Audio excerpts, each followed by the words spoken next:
Welcome to the Ontological Experience, a space for connected, authentic conversations about the ontological framework and tools. I'm your host, Mark Robertson.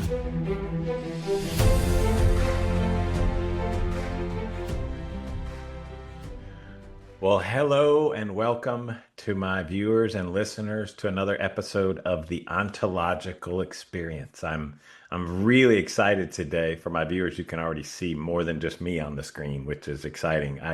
As I promised when we launched this, I was going to have more conversations with other people in the ontological framework. And so today is it. It's my first multi-guest conversation. So I'm excited about it from that perspective, but really more excited about the topic and the guests that I have on here to talk about the topic. So I'll set all that up here in just a second.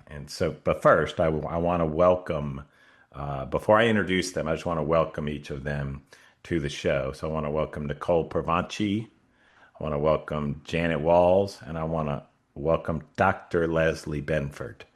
And so I wanted to make sure to get that title in there because that's important. That should affect how you listen and view what she has to say as well. And so those are my three guests. I'm really excited to have them today. So let me get us started with what I think might be the high-level title of today and how we talk about it ontologically.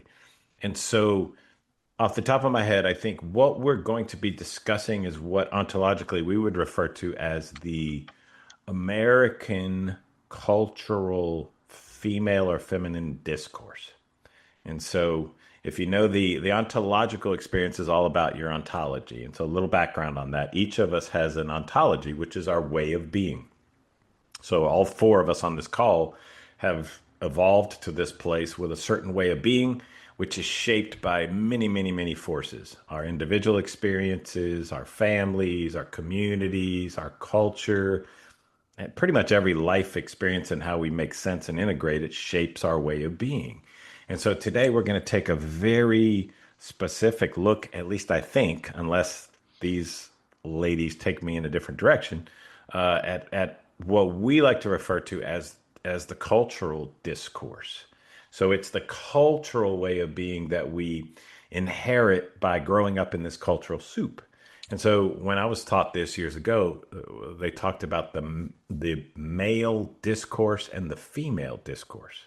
And give me some latitude with that language these days because that shifts over time. But I think so where we're headed today, I think, is to take a deeper look and have an exploratory conversation around what I'm calling the American cultural female discourse. But we'll see where this takes us. So it's the sort of cultural way of being that I think women tend to inherit in our culture, and there's also a male one, and I may introduce a little bit about that as we go. So let me introduce the people that I've invited to come on and have that conversation, because my view of them is I think I have invited three incredibly powerful, successful, there's more words here, in my experience, very grounded women to come and discuss this conversation. Full transparency, I know Nicole Provonchee and Janet Walls for much, much longer. I've just met Leslie. She's actually Janet's daughter, and Janet brought her on. And she, in my limited experience of interacting with her, fits that description beautifully and is much more than that, I'm sure. And so I'm excited to have these ladies share their opinions and for us to have a conversation. So let me introduce them without going any further. So the first person I want to introduce is Nicole Provonchee. Nicole is an executive coach with Bright Blue Consulting. And we met, gosh, Nicole, it seems like 15 years ago, maybe something maybe like 15. 10, about 10. Yeah. Okay, well, I'll be 60 in 3 weeks, so I'm adding years these days because my time perspective is way off. But let's say 10. Let's say 10 years ago, I remember meeting Nicole. I remember sitting at the table with a good friend of mine, Brett Bernieberg, and Nicole was there, and he introduced me to her, and she's becoming a coach, and she now has this incredibly successful consulting and coaching business. One of the things that I know Nicole is very active in these days is I don't know the exact wording for it, but like the the women's leadership for country music or the Country Music Association. She and another dear friend of mine, Lisa Gamble, are leading that and have for a couple of years. So heavy hitter on the call today. Nicole, is there anything you would want to add? No, that was lovely. I'm really excited to be here today. Thank you. And I have to say this because I would forget it, but like as good or better a human being than she is as an executive coach. She's just, we always have a blast and she's a joy to be around. So I'm delighted Yeah. to have you. So Thank you. next, I'll introduce Janet Walls. Janet and I go, gosh, Janet, way, way back. Mm, At the risk of doing what I just did with Nicole and overstating, it feels like it was about 20 years ago, maybe with that's about right. Owen or something. And Hmm. Janet is a powerhouse executive coach. Her company is called Delta Boulevard. I see her all the time on LinkedIn, all these people that she's influencing and teaching and guiding and coaching. And so I'm clear that she's not sitting around twiddling her thumbs these days. And affectionately, what I found out in our preparation call is Janet can also be referred to as a 5 foot can of whoop ass. And so that's what you need to know about Janet Walls. So, Janet, is there anything else you might want to add? Yeah, wife, mom, Gigi, those are all really important roles that I play as well. And yeah, so I'm equally excited to be here and learn together. Cool. Thank you. Yeah. And, I don't really know that side of you as much. So I'm glad you pointed that out. I mean, Yeah, we talk about the feminine way of being, it's all of that. It's you yeah. professionally, it's you personally, and everything else. And so, thank you, Janet. Just delighted to have Hmm. you. And without sounding like a dude, I was going to say something like on our call. Also, we have one of your family, your Hmm. daughter, Hmm. Dr. Leslie Binford, is joining us today. And so I'm gonna. I haven't known Leslie quite as long. So I'm gonna actually do what I dislike people doing, which is kind of reading their formal bio. But then I'll ask Leslie to doctor it up, if you will. No pun intended there. So here's Leslie on paper, much more in person, I'm sure. Leslie Benford, listen to this: DNP, RN, PMHNP BC, which scares me a little bit as I read that, is a doctorately prepared, board certified adult psychiatric mental health nurse practitioner. That's a mouthful. So we have a doctor in the house. So I want y'all to know that we have three coaches and a doctor. Okay. Her experience includes working with individuals with severe and persistent mental health needs, addiction, women's mental health, perinatal and postpartum mental health, and trauma. So if you think about ways of being like that, those are so many different ways of being that she can speak to and address. So I'm just thrilled to have her on as part of this conversation. The other piece, personally, I'll add is related to why Leslie got into this. She says it was inspired by her own experiences after the birth of her first child. Hmm. This experience fueled a passion to create a care space, she says, where women feel heard, valued, and receive the best evidence based treatment. She's a mom to two middle schoolers, married to her best friend. There you go. And enjoys anything outdoors, like hunting, fishing. But just, I'm ad libbing. It doesn't say that. Anything outdoors, especially if reading a good book and hiking are included. So, Leslie, Oh, welcome. Dr. Leslie, welcome to our conversation. Thank you. Yeah, I'm really excited to be here. And I like to say too, the doctor thing is great and I love it, but I come from the nursing perspective and the nursing background, and hopefully that gives a holistic kind of piece to it as well, and much more. I just equally enjoy my role as a mom, and all those good things too. So Beautiful. yeah, yeah, Beautiful. Thanks for adding to that. Thank you for joining us. I'm thrilled yeah. to have just three incredible women in this conversation with me. And you'll see why. It's very obvious. As soon as I stop talking for the folks here in a minute, you're going to realize that I have shared the extent of my knowledge about the female discourse. And these ladies will take it from there. And I'll just kind of ride sidecar and interact with them. So let me tell you how this happened. So about a year and a half ago, full transparency, I there was a woman that came to visit me. I had known her for a number of years, but hadn't talked to her in quite some time. and we had reconnected and we were exploring a dating relationship. And so she came to visit, and I think she came on a Thursday, maybe Friday morning, and we spent several days together. And by Sunday morning, I was noticing something. And so what I was noticing was that multiple times over those days, like we'd be, we hadn't been around each other in a long time. So we're kind of figuring out what I like to call our dance together. And we'd be interacting and coming towards each other, and she'd step out of the way and often say, "I'm sorry." And at first I was puzzled by that. And then by Sunday morning, I was a little bit annoyed by it because I was like, what's up? So I took a deep breath and I said, "Hey, can I give you some feedback about something I noticed?" She's also a coach. So we're coaches, right? That's how coaches talk. And and so she said, "Yeah." And so I shared with her. I said, "I noticed that you're doing this, and that at times when we kind of in a small space or we kind of come towards each other, you move and you apologize." I was like, "What is that?" She was like, "I'm not really sure." And so I said, "Here's how it comes across to me." I said, "It comes across to me like you're not holding your space."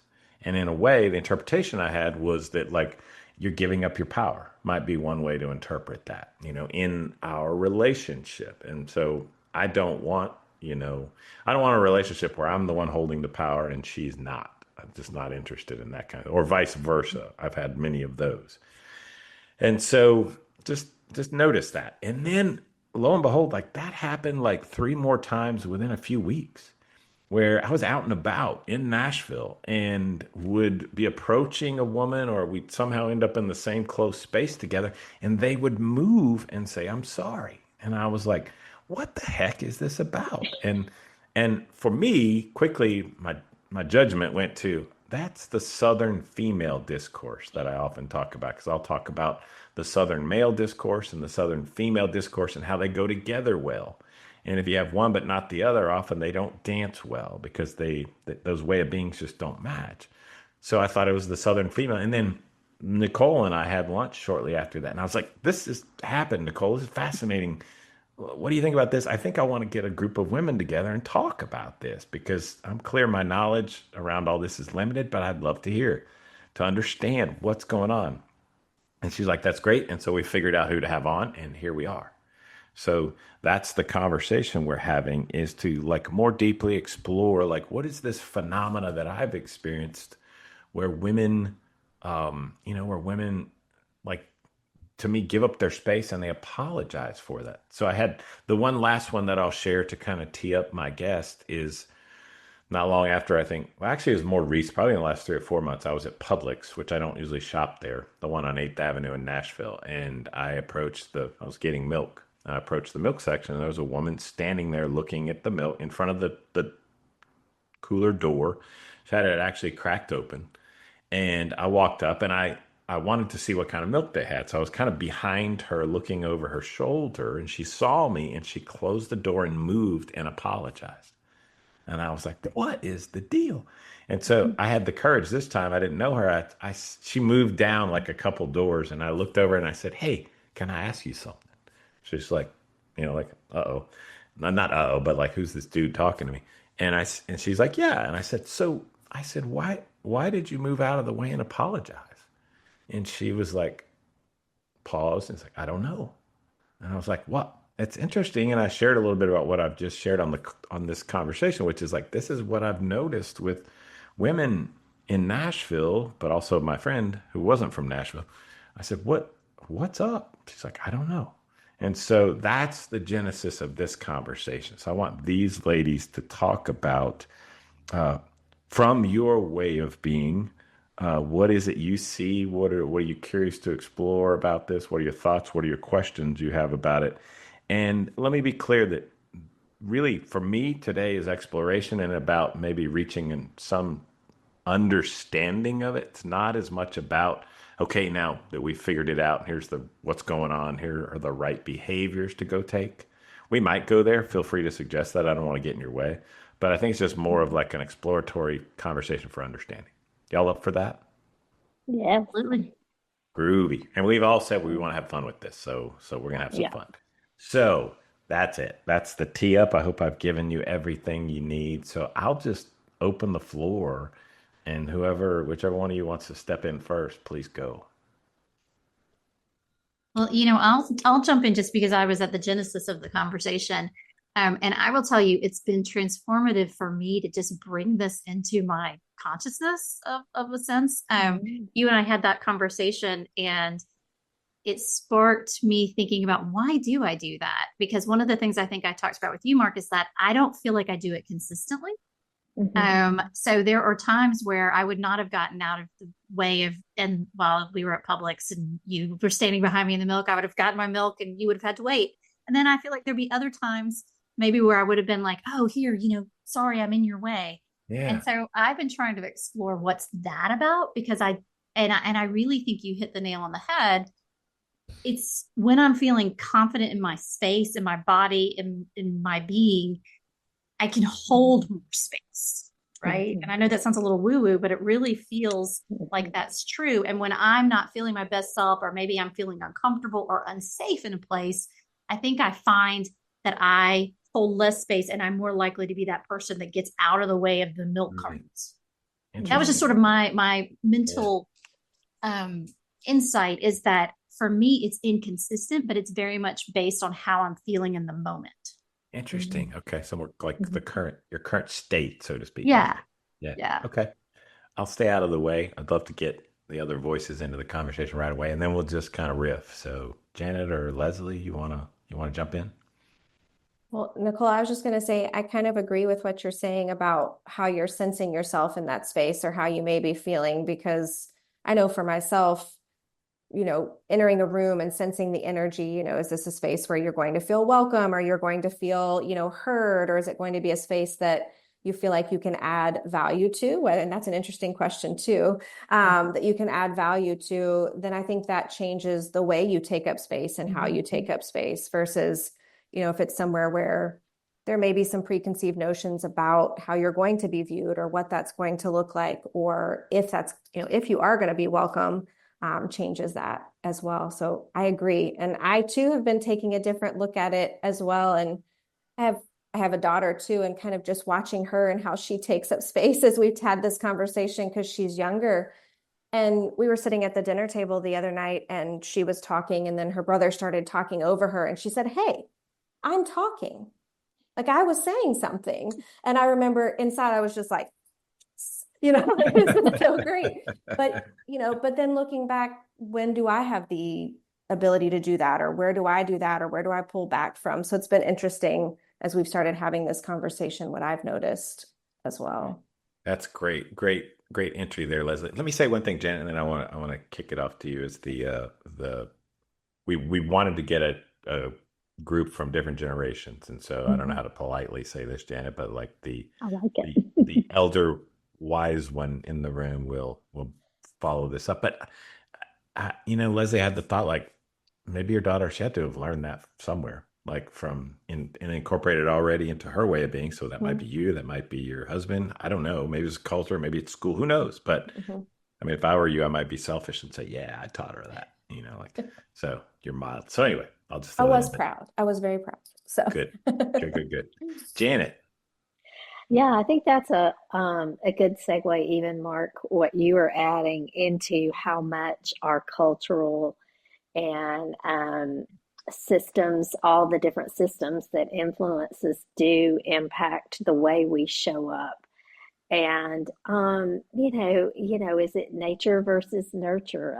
Yeah, What part of that is innate versus what we have been conditioned to. And I think, it's a yes and yeah, answer most of the yeah. time. I don't think it's an either or. Um, I think I have also been reflecting on it quite a Cool. bit since our initial conversation, and I've even had some conversations with my husband about it, and he's like, I don't think you have any trouble taking up space. Well, And that's maybe part five of foot can of whoop ass yeah, would I suggest know. that. Part of that is I think being smaller in stature. I learned at a young age that I had to take up space in other ways, Mm, right? yeah, Because the physical characteristics, you know, they may not. I mean, some like I still to this day. I was at the gym this morning, and this gentleman walked in. He had to be 7 foot tall, and I mean, he takes up space, right? Yeah. I take up less space Yeah. from that perspective, but Yeah. I never have, in my life have felt short. And it's just Mm. the weirdest thing. I'll have this conversation, with people, and they're like, "How can you not feel short? You're barely 5 foot." But I think it's because I was taught at a young age to be confident, to walk into a room and to own the space, and to, um, you know, show up and deliver whatever need was needed at the time. And so I think, there's so many aspects to that, so many ways we could peel back the onion on this. But I Yeah. do think our systems, our family systems, our religious, socioeconomic, educational, our communities, all of those things influence us in this too.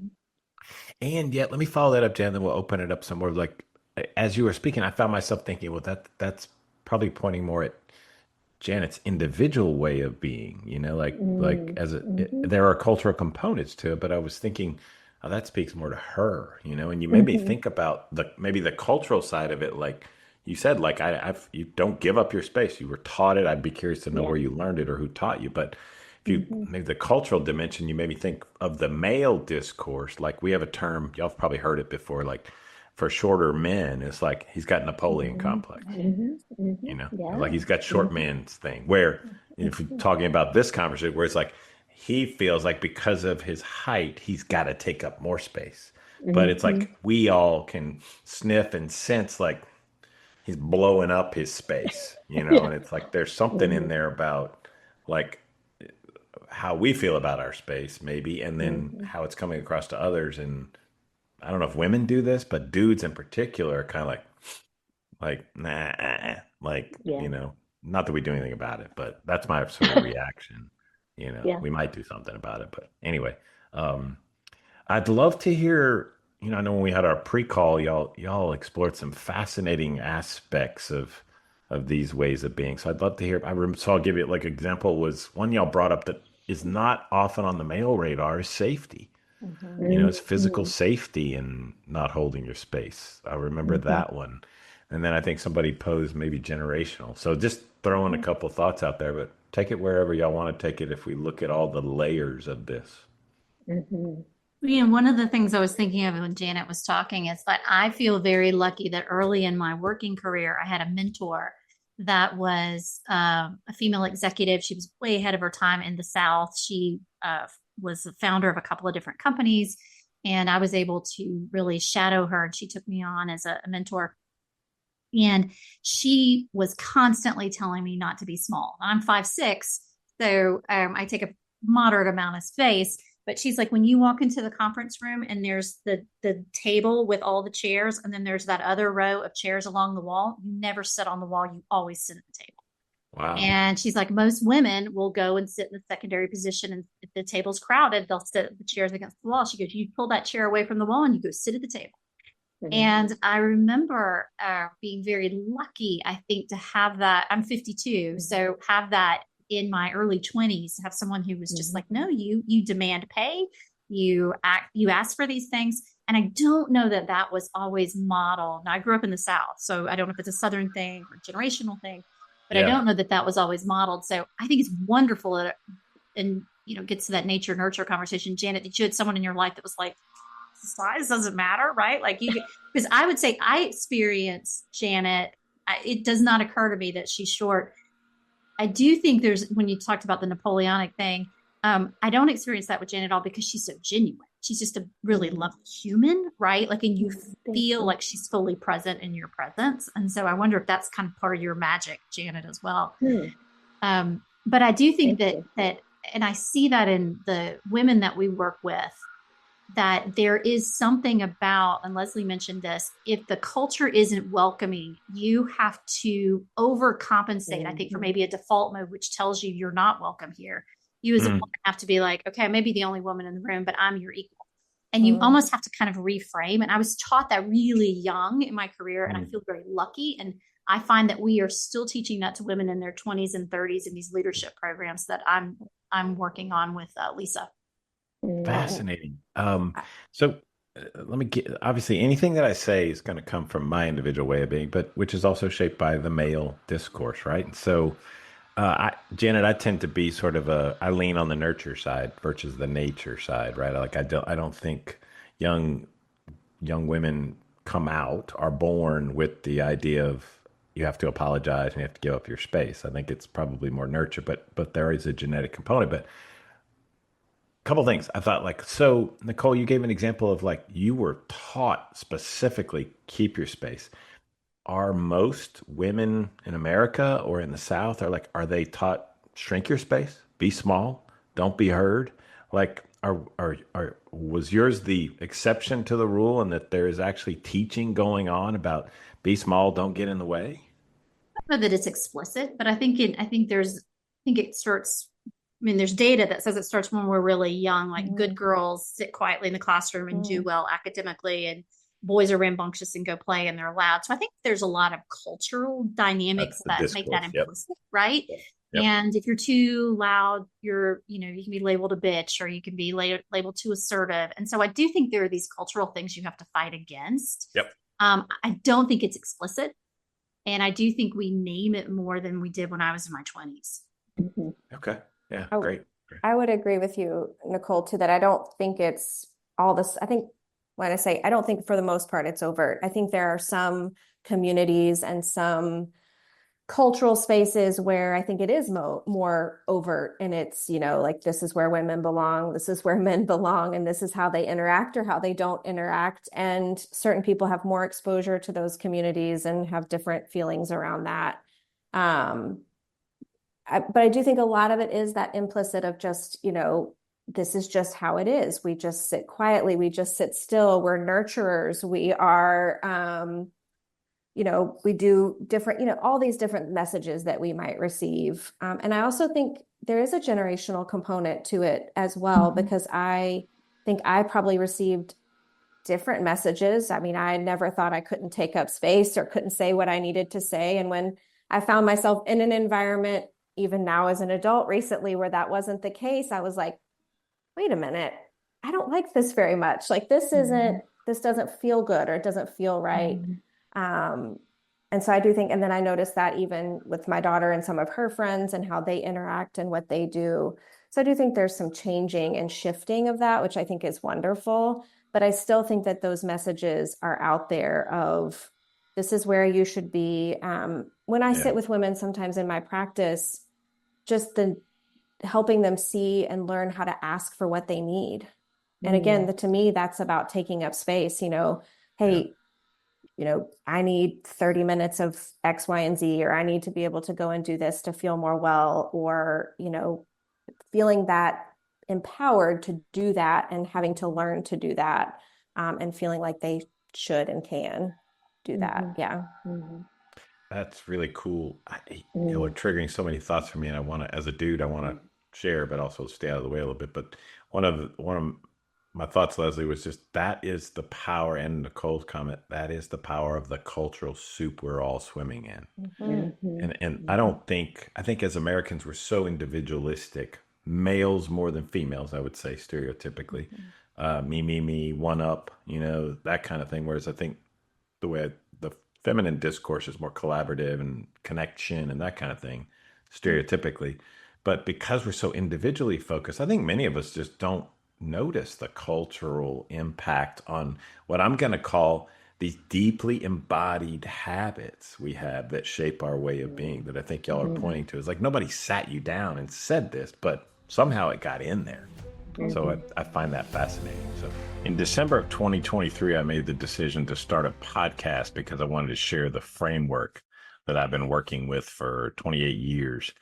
Right after I made that decision, the thought went through my head, how do I do that? And I thought there have to be people that produce podcasts. And so I Googled podcast production people. And what was really fascinating, actually, was like within a day, I got a LinkedIn request to connect with someone, which I almost always turn those down. And that someone was my podcast strategist, podcast production manager, the amazing Juliana Barbati. For some reason, I decided to connect with her that day. I just thought it was divine timing. And lo and behold, here we are almost 2 years later, and it absolutely was. So if you're looking to start your own podcast, grow your podcast, need editing, video and audio editing capabilities, Juliana and her team do it all. So I would highly encourage you to reach out to Juliana at julianabarbati.com and tell her I sent you. She's amazing. Her team is amazing, and you won't be disappointed. Janet, do you want to say anything or jump in? Yeah, one thing that sort of rose to the top for me when you were talking about that, we talked about this a little bit in the initial call, but you know, I do think in terms of the systems that influenced me and things that shaped me, it took me a while to be able to, I mean, Leslie talks about being able to walk into a space and feel. It took me a while to be able to feel in that way, because I had been trained to think. I had been, I mean, if we think about that ontological framework of language, emotion, body, and I can remember, I shared this in our call the first time, that I can remember the first time somebody asked me how that felt, and I was kind of taken aback and thought I hadn't considered how it feels. They actually said, "How does it feel in your body?" And I'm like, "Oh, I don't know. I have to stop a minute and think about that and check in." And I've grown a lot since then. And I feel like now I'm much more in tune with that. I do walk into the client spaces where I, serve them, and I can feel things in such a deeper way. And I think it's a true gift that I had kind of covered up, and so I'm really grateful for the prompting around that. And I think that just goes back to, I don't know if that was intentional. I think that there was some things that maybe that that there was good intention, I would say, in keeping me in that intellectual space. But anyway, I love this whole ontological framework because it aligns well with part of my coaching brand. Is that in my initial conversation with somebody, I say, we're entering into an executive coaching relationship or a leadership coaching, but you need to know that physically, mentally, emotionally, spiritually, all of those things can come into these conversations, because you are not just your title. You're not just, what's showing up in this conversation. You are a whole being, and we have to bring that whole being into this space. And so my lesson in that helped me give that to my clients a little better. That's so cool. I'm going to take a moment to tie that to the ontological model. You said it, you brought it up. The framework is your way of being is this coherent, congruent, interconnected bundle of language, emotion, and body. But then later you said it in more common words, which was physically, mentally, emotionally, and then you added what may be the most important part, spiritually. So that's what we're talking about here. Is all those are tied into and shape your way of being. And so I love your comment about you essentially were taught to privilege the linguistic side. So language is the thinking and speaking one. And you kind of, in your way of being, maybe kind of suppressed or ignored maybe the emotional and the bodily side. So when someone finally invited you to look and go, but what about this dimension? You went, wait, what? What do you mean?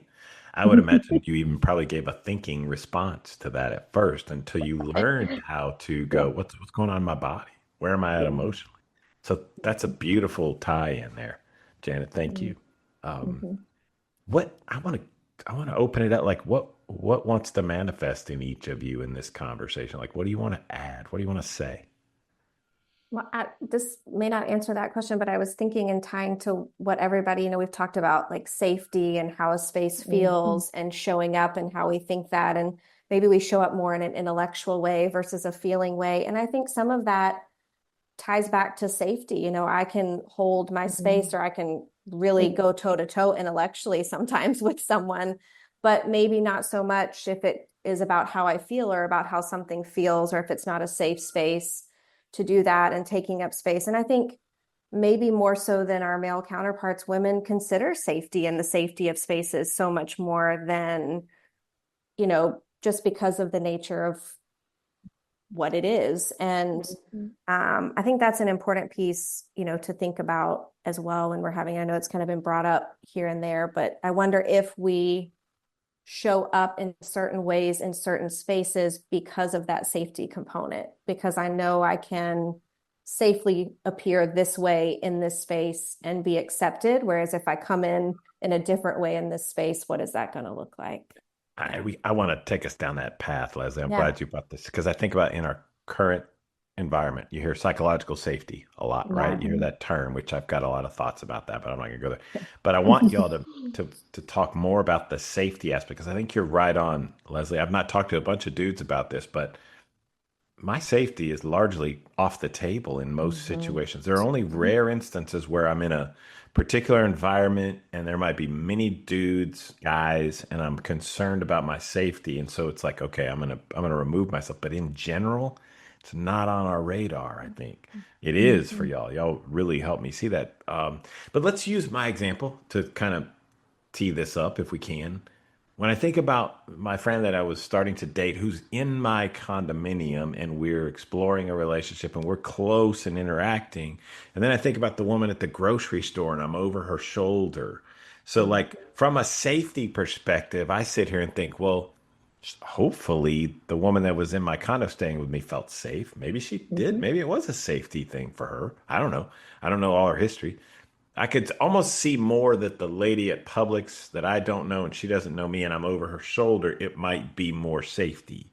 But I don't know what was going on for her. I might have just happened to walk up when she'd had the door open so long she was cold, and so she shut it and walked the other way. I don't know. So I want to hear from three amazing women more about the safety thing. Well, and I do think safety is a part of it. So I think about like how aware I am of my surroundings when I'm at the Green Hills Mall parking deck, right? Like parking decks are just not a place. I feel like I have to spend minimum amount of time, get in my car, drive away. It's what I've been taught. And so there's a safety thing there. Like I wouldn't want to talk to a stranger in a parking lot. Publix, I mean, I think I might be like, why is this guy talking to me? But I don't know that I would feel unsafe, right? What I think is interesting, when you talk about the person that was in your condo, there may be times where I'm with people who I trust, but maybe it's I'm feeling fragile. So I think it's multi-layered, right? So I think there's definitely a safety component where, and I think Leslie talked about this a lot, there may be environments you walk into where there's, because of the culture, or just however the room is set up or however the space is set up, where you may not feel safe to voice your opinion. And I too find that I go to an intellectual place immediately, right? So I have to be like, well, I have to clearly be smarter than everybody in this room because that's how I'm going to hold my ground, right? Or I have to be really present. But then there might be places where I'm just not feeling as confident for whatever reason. It could just be an external, like I didn't get enough sleep, right? And I find that in those moments, I tend to retreat and not want to take up much space. I think more because I just don't have the energy to do it, right? And it may be low enough stakes that I don't really care. Like, like at the grocery store, I would just feel like, oh, I feel safe, and maybe I'm not feeling myself, and I'm just like, okay, I'll just whatever weird guy who's talking to me in the grocery store. But I do. So I think safety is a component, and then I also think there's a different component of just where you are kind of in yourself in that moment, which could have nothing to do with safety. Yeah, for sure. Yeah. That makes me think about, for those of us in the coaching professions, and even in, therapy and counseling, sometimes they'll use assessments and things like that. And one of them, the ones that we use a lot, is gives us insight on how we show up under stress. And Mm, what we define as stress is not, just stress. It's anything that where you're not physically or mentally, emotionally showing up your full self, and we'll go to yeah, fight, flight, or freeze. yeah, yeah, And, what are those triggers? And then all the life experiences, Leslie, I know your work with people in trauma. I mean, there it's going to take so much work for them to be safe in yeah, certain scenarios. yeah. And, and so I think about life experiences too, that and how they impact us. And so, one of the things I always say in my work is that we're incredibly um, complex and malleable and wonderful human beings, and we Yeah. can heal. Yep. Like Yep. just the mere fact that we can heal from trauma, it really is quite amazing. And Yeah. now, doesn't mean it doesn't leave its scars, because it certainly does. But I think all of those things sort of weave into it too. And it's one of the reasons I love the work that I do and that we do. We're all in this space of holding space for people, right? I mean, we become that trusted space for our clients. And it's such a privilege. And to walk alongside them, to hear their stories, and not to feel like, hey, I don't need to fix this. I don't need to intellectually solve this for Yeah. you. I just Yeah. need to be present for you. Yeah. Yeah. Yeah. Sweet, sweet gift. Yeah. I think y'all are all talking about what are you talking about, Janet? Like the amazing things we do in helping our clients grow and Mhm. heal. Yeah. My brain just got stuck with you. It was hard to listen for a few minutes there because I wanted to know this. So I'll throw it in the mix. The I'm sorry piece, Mm. like the language of I'm sorry. Like Mm-hmm. what does that speak to? I'm not sure Mm-hmm. how that's connected to giving up your power or holding your space. I just, that's where my brain was like, so what's the I'm sorry part? Yeah, it is interesting because I know that one of the things in the Women's Leadership Academy that the curriculum that we've developed, and I know Janet, you've also developed leadership curriculum. So I'm curious if this comes up, because I focus on women. There's a lot of research that is a default for us, that we will just apologize. Women will just Mm-hmm. apologize. There's a lot of research out there that's one of the things we say. And Oh, one of the things, I don't know that I know the research behind why necessarily, but Mm-hmm. it is a giving away of our power. And one of the things that we talk to the women about is what do you mean in that moment? Mm. And Good. I think culturally, it's like if you're on the sidewalk, the woman typically moves right out of the way of the man, right? Why do we also add I'm sorry? Like I'm sorry for walking on the sidewalk. And so what we try to train the women is to say, just kind of, delete that default from your Mm-hmm. vocabulary and yeah. use it intentionally if you actually cause harm, or if you need to Yep. Yeah. apologize for something that's Yeah. happened, but don't let it become a default. And I do think you're bringing up an interesting point. I'd love to do more research on this myself. I don't know necessarily the trigger, but I do know for a lot of women, it is just a way to sort of excuse overstepping outside of whatever we've been conditioned or norms, Mm. if that makes Well, sense. I'll add this from a research perspective. I don't believe there's ever been an American male that's ever uttered the phrase "I'm sorry" without coercion. So I'll just throw that into the conversation. So it's like night and day opposites here. Yeah. Anyway, I do just think a lot of it's conditioning, though, Leslie and Janet. I'd be curious what you think, I mean, I catch myself doing that. Like, I'll be on a sidewalk and somebody walking, and I'll step off and be like, "Oh, I'm sorry, oh, it's like that's apologizing for that. using the public sidewalk." Yeah. Exactly that, and Yeah, that's the yeah. experience I think of a lot of guys and me. I can speak for me. It's like what, like why don't apologize for something Mm-hmm. you don't need to apologize for. Mm-hmm.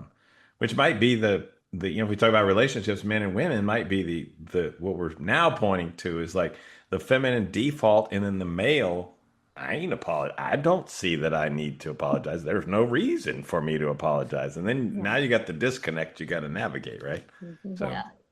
I think you're even speaking to like, I don't know, I'm kind of connecting it as I'm thinking as everybody's talking, but for me, you talked about the sidewalk, maybe there's a safety piece, there's a way to diffuse the situation if you're worried about something, meaning like I can smile or say I'm sorry or step aside and it's not going to go to conflict because maybe that's not my comfort zone is to deal with a conflict or worried about something leading towards conflict.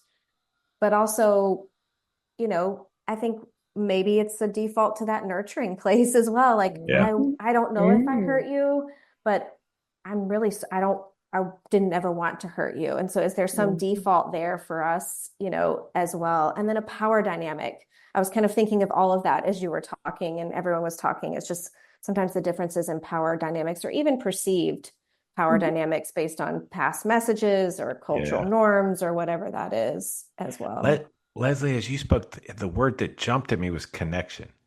It's like I think y'all are taught or maybe so there's maybe a neuroscience component here, wired for connection. Yes. Or I think it's maybe the opposite. Like Yeah. I think we need it. In fact, this year, one of my biggest my two cares are health and connection. Like I realize I need more connection, but that might not be the typical male. Whereas I think it is the typical female. So maybe there's a connection. I want to stay connected to this person or myself or something. So I apologize. I don't know. Just a thought. Yeah. Yeah, that feels true to me, Leslie. I love the nuance that you brought to that because it is so layered. I wish we could say it's this one thing, but it does feel like there's just so many layers that at least when I think about it, it's not just one thing for me personally, and then also with the women that I coach. Right. It's multifactorial. And Leslie, I want to ask you real quick, like, as you were also talking, I was thinking about the population of women that you deal with, or maybe people, maybe it's not just women.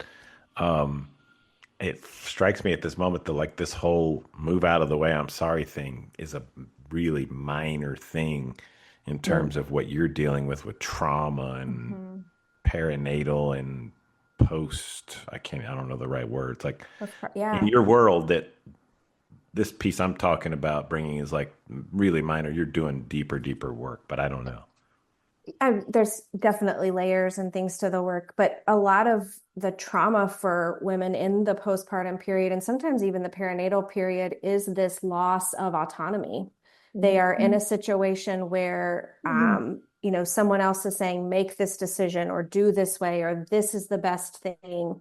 And they didn't feel like they could use their voice for whatever reason that is, or their voice was not heard. They tried and it wasn't heard and it was dismissed. And that to me is often a big piece of that traumatic event is that I lost my autonomy in that situation. And so sometimes I wonder if that desire to say I'm sorry or to get smaller or, isn't sometimes a learned response. I always wonder where that comes from, if it's cultural. Sometimes, in childbirth, there can be some power dynamics of what's happening there as well. Yeah. I love the midwife model of care. It's a whole nother topic. I could go for, ages, but midwife is to be with women, it really settles that power dynamic in those situations and can change that. And then again, part of that healing from some of that is getting your voice back. What does it mean in new situations to say, no, that's not okay. I'm not going to do that. Like, I made this decision. This feels good for me. I'm going with it. Thanks. And not feeling guilt for doing that too. And so that's, I think, a layer of the trauma work that we do. But I do see that getting smaller, that loss of autonomy, that loss of voice really contributing to that. I'll say this and then I want to ask Janet to step in here. We talk about ontologically language, emotion, body connection. And so I think you maybe think about getting your voice back. So that's a direct expression of the linguistic language part. But if you don't have the emotional strength or state and the body to go with that, intellectually you may get, I need to say that at this moment, but you probably won't say it. Right. Because they're not aligned. Yeah. Yeah. Absolutely. Janet, do you want to add? I'm having so much fun listening and learning. I'm not sure what I want to add other than I do think the topic of, getting your voice back, finding your voice. I mean, that is actually a theme I coach around a lot.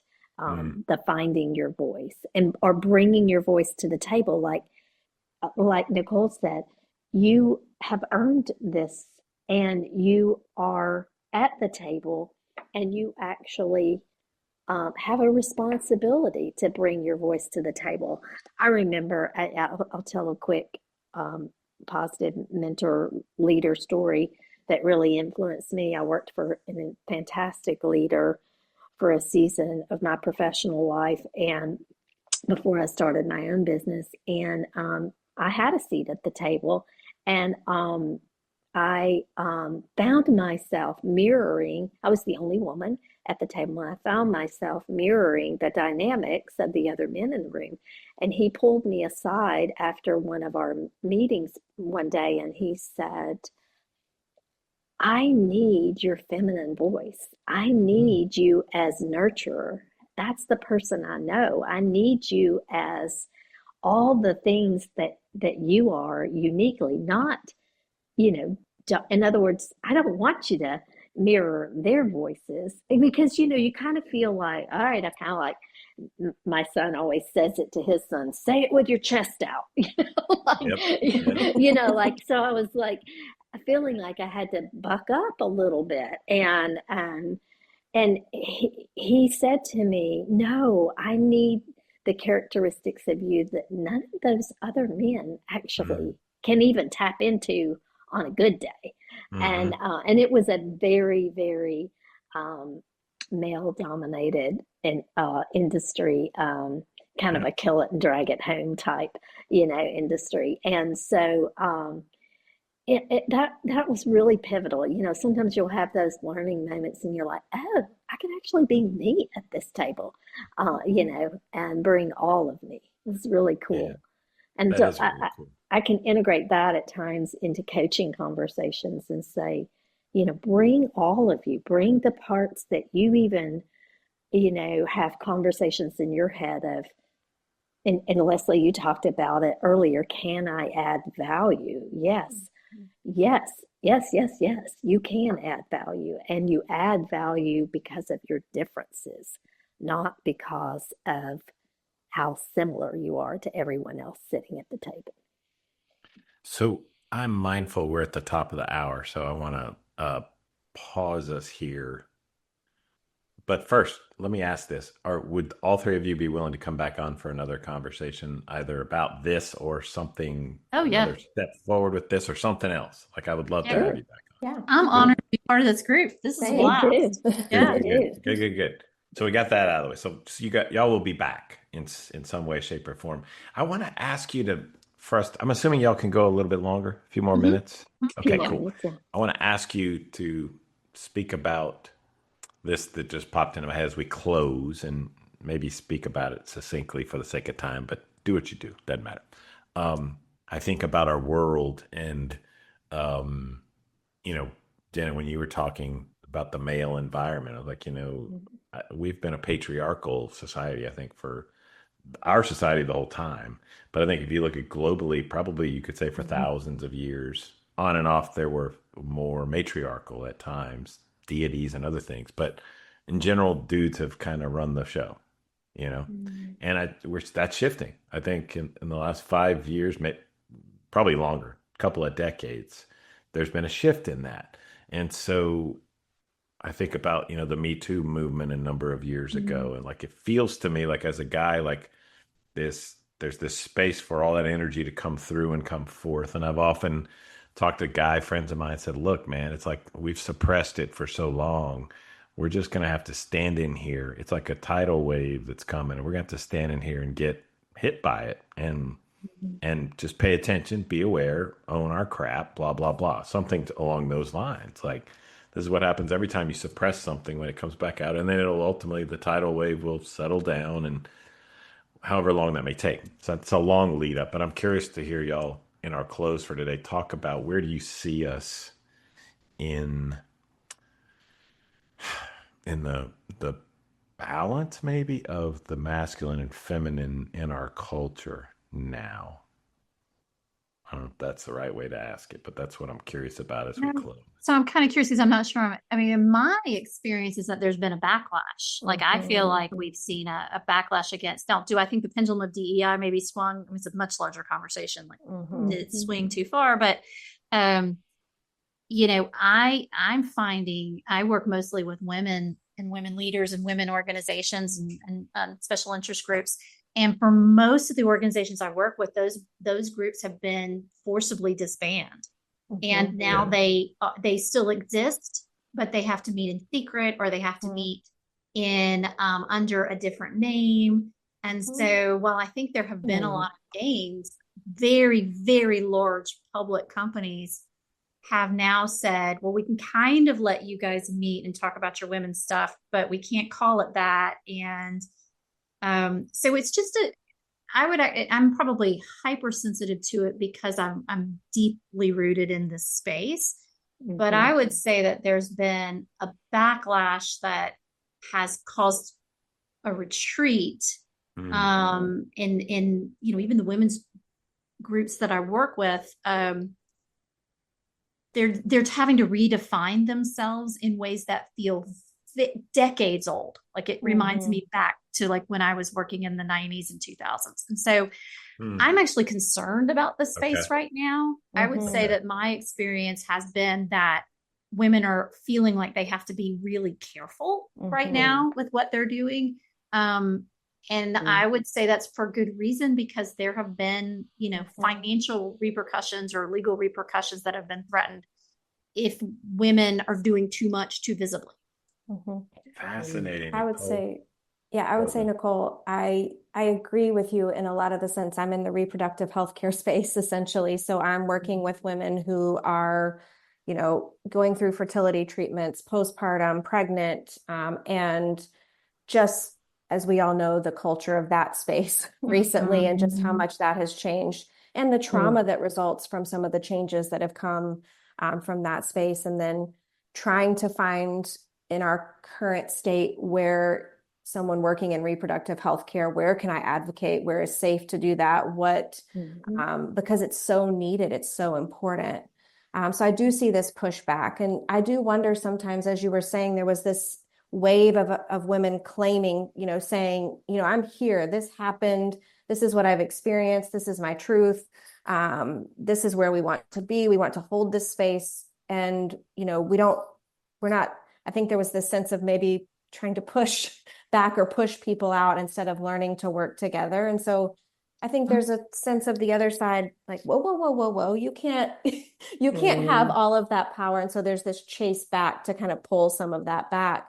And my hope is, as the pendulum takes these huge swings, that maybe we can settle where there is back in this space of like both. I mean, and I hate to make big generalizations because I think there are a good majority of men who are strong advocates for women and supporters of women. I'm married to one.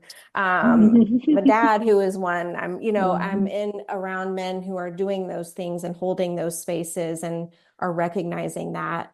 And so I'm hopeful that those voices don't get lost and maybe the loudness of what is happening here, and that we can find some space where all voices are needed and heard and important. And sometimes that might sound woo-woo to some people, but I think it's really important.